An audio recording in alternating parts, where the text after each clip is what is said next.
got so.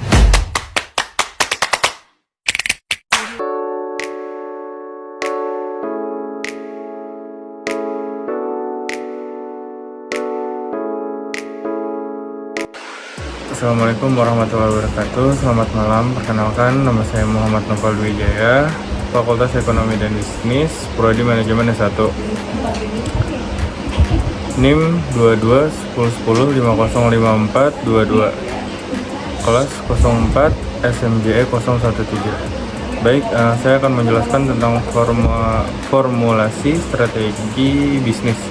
Yang pertama itu analisis SWOT, strength, weakness, opportunities, threats, identifikasi kekuatan, strength, dan kelemahan internal perusahaan serta peluang dan ancaman eksternal yang dihadapi. Ini membantu perusahaan memahami posisinya di pasar dan mengidentifikasi area di mana perusahaan dapat memanfaatkan keunggulan kompetitif atau mengatasi tantangan.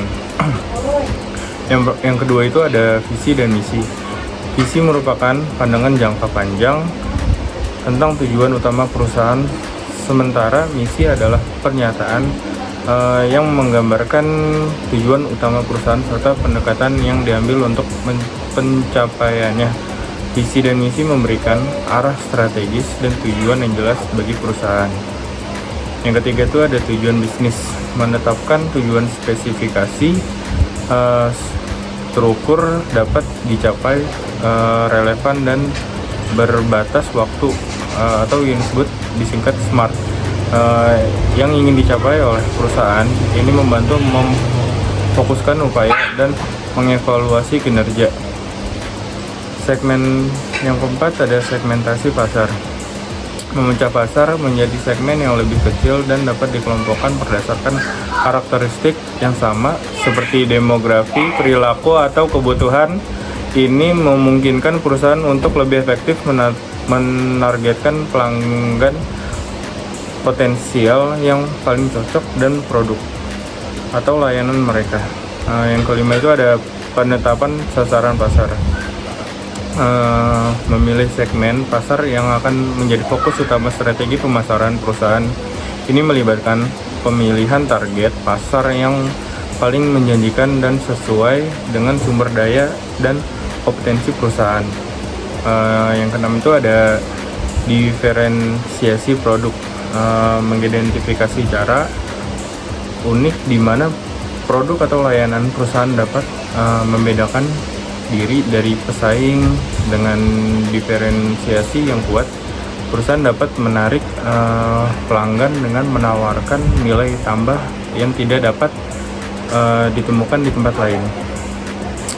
Baik, yang ketujuh itu ada strategi pemasaran, mengembangkan rencana untuk mempromosikan produk atau layanan perusahaan kepada target pasar yang ditetapkan.